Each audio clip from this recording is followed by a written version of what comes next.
Bonjour à tous, on se retrouve encore. Là, on est toujours sur le projet de Monsieur Massoma, donc le projet d'élevage de tout ce qui est à levain pour les closeries modernes ici à Bonjongo. C'est bien ça? Voilà, je vais vous suivre.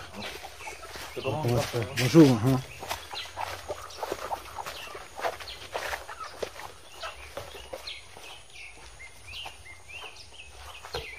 De France pour regarder revoir les travaux, surveiller. On devra lui faire un exposé de tout ça.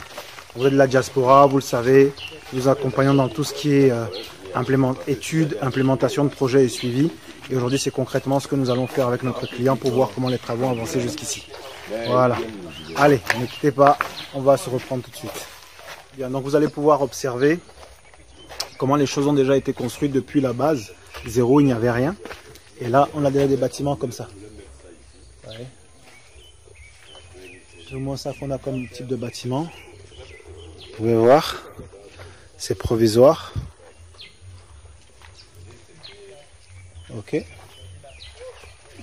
C'est à quoi ça ressemble. On va continuer. Vous pouvez voir. Voilà, donc pour vous tous qui voulez lancer des projets similaires, vous savez que vous pouvez nous contacter pour qu'on puisse vous accompagner concrètement dans tout ce qui est études et implémentation. Je le répète, pour la diaspora, le monde de l'élevage est un monde qui paye, le monde de l'agri-business est un monde qui paye, mais il faut avoir une vision, il faut comprendre les choses et surtout comprendre que c'est un gros investissement. Notre client a eu cette vision et ce courage en fait de continuer jusqu'ici. C'est pas évident, mais ça demande beaucoup d'études, beaucoup d'expertise, mais surtout beaucoup de sérieux de la part des ouvriers, de management des personnes. Bonjour. Voilà. Vous pouvez voir comment ça se passe. Ouais. Vous pouvez voir en fait à quoi ça ressemble. Donc on va traverser pour voir.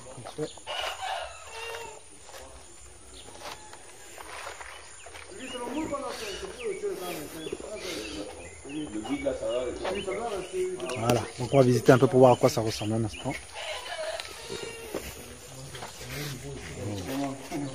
Voilà.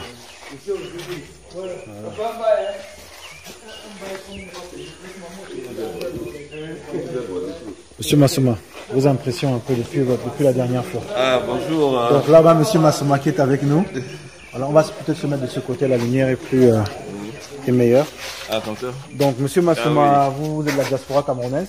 Ouais. Vous faites beaucoup d'allers-retours sur le Cameroun. Ouais.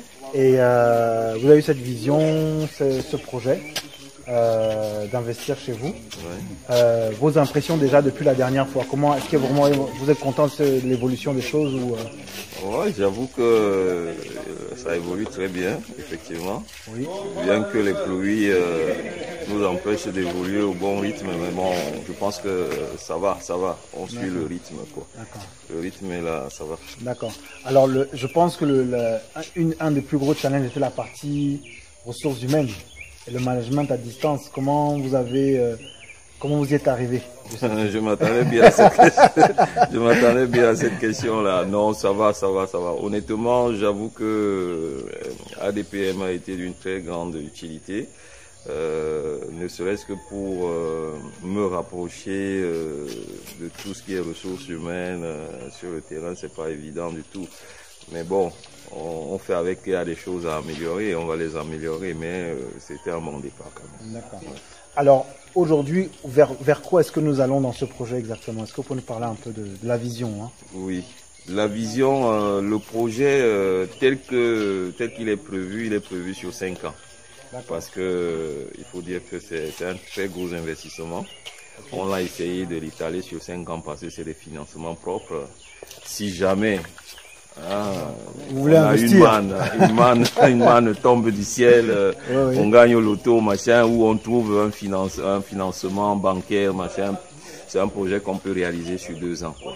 Mais là, au jour d'aujourd'hui, on pense pas. Pour l'instant, on fait d'abord ce qu'on peut. Et après, une fois qu'on a la matière, certainement, on aura des arguments pour aller voir les banquiers, quoi. D'accord. Et là, on cible quel marché précisément? Ben, le marché qu'on cible, c'est le Bayam Selam, hein. C'est le Bayam Selam, on va pas vendre en détail. on va cibler le Baye Amsterdam, on va vendre sur place. Les Baye Amsterdam vont venir prendre le produit sur place pour le commercialiser, quoi. D'accord. Quel type de poisson est-ce que vous allez... On va commencer par la silure. D'accord. Ouais, ce qu'ils appellent poisson-chat. D'accord. Voilà. Aujourd'hui, c'est le produit qui est le plus maîtrisé. Dont la production est maîtrisée et en termes de timing aussi c'est court, quoi. La production elle est courte, quoi. Il faut compter 3 mois et demi à 3 mois et demi, 4 mois. Sachant que au jour d'aujourd'hui le véritable problème c'est l'aliment. On est obligé d'aller acheter l'aliment à l'étranger, donc c'est de l'aliment importé. Bon, on va faire avec, hein, ça va coûter plus cher. Vous n'avez pas pensé vous-même à ouvrir une unité justement? Si, dans le projet c'est prévu. À partir de la 3e année, on va créer une minuterie qui va fabriquer l'aliment sur place, quoi. C'est prévu. D'accord, très très bien. Alors, vous allez peut-être nous faire la petite visite. On va vous suivre. Juste question pour nous montrer comment ça se passe. Bien sûr. Alors là, vous avez les bacs. Hein, vous avez 6 bacs. 6 bacs qui auront une capacité d'à peu près 4700 poissons par bac. D'accord. Donc il y en aura 6 comme ça. Comment est-ce qu'on va les exploiter? On va mettre ce qu'ils appellent la mise en charge. Ça veut dire qu'on va mettre le poisson, on ne mettra pas les 6 bacs en charge en même temps. On va essayer de les étaler. Toutes les semaines, on va mettre en charge un bac. D'accord. Voilà. Donc un bac par un bac par semaine. Ça c'est pour éviter les dépenses ou c'est plus pour... Non, c'est tout simplement pour éviter la récolte massive en même temps. D'accord. Ne pas trouver de débouchés immédiatement parce que le poisson ça mange tous les jours. Hein. Si c'est déjà à maturité, commercialisable et que vous ne le vendez pas, vous perdez de l'argent. D'accord. Une petite question. Est-ce qu'en amont vous avez déjà commencé, parce que beaucoup se posent la question, je me dis ça, hein. Est-ce qu'en amont vous avez commencé à démarcher déjà les Baye Amsterdam pour les informer du projet Si, ça c'est le domaine du commercial. Hein. Les commerciaux ont déjà commencé à faire cette démarche-là. Je pense que bon, on a 3 mois parce que la première récolte, on compte la faire mi-décembre. D'accord. Mi-décembre. Donc mi-décembre, je pense que d'ici mi-décembre, on aura le temps. D'accord. Et ce problème d'eau qu'on avait, comment ça s'est... le problème d'eau au niveau de quoi? De la qualité de l'eau. Voilà la qualité de l'eau. La qualité de l'eau. Bon, on a fait un forage et les premières analyses ont montré qu'il y avait beaucoup de fer. D'accord. Donc à partir de là, on nous a fait des propositions. D'accord. Comment est-ce que atténuer ce fer-là? Donc à partir du château qu'on va construire, on va stocker l'eau pendant 1 ou 2, 3 jours. Ça va faire baisser la teneur en fer. Voilà à peu près le procédé. Donc au jour d'aujourd'hui, ce problème est réglé. D'accord, très bien. Le château d'eau se trouve... Il va se trouver à l'entrée.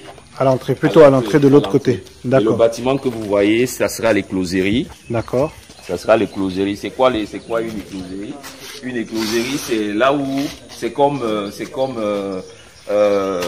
si on prend l'exemple des êtres humains, c'est comme la maternité. Une maternité, voilà. D'accord. C'est comme une maternité. C'est là où on va faire éclore les œufs des poissons qu'on va on va incuber, on va les éclore.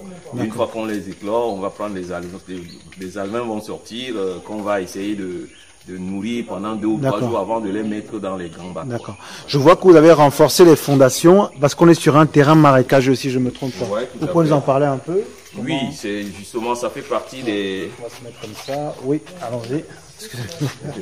Oui. Ça fait partie des petites difficultés qu'on a eues lors du démarrage du chantier.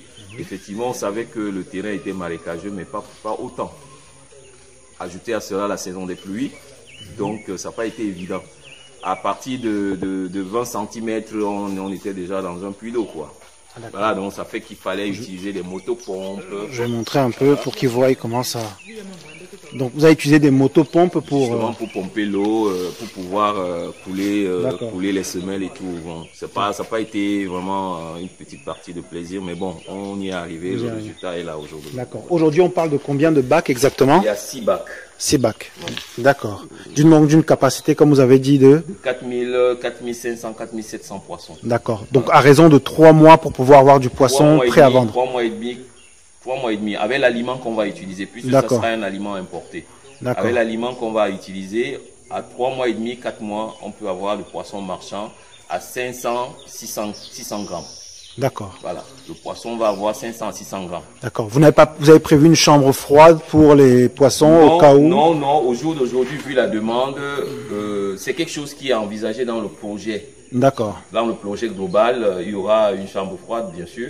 Mais au jour d'aujourd'hui, avec 6 bacs, on n'en a pas besoin. Mais on a prévu quand même un fumoir. D'accord. D'accord. Si jamais on n'arrive pas à écouler, on va fumer le poisson. D'accord. Voilà. Sachant que la silure, c'est déjà un poisson qui est très, très prisé fumé, quoi. D'accord, bien Voilà. sûr, bien sûr. C'est vrai qu'au niveau du littoral, c'est pas notre dada, quoi. Oui, oui. Moi, je suis du littoral. Nous, on aime les gros poissons, mais bon.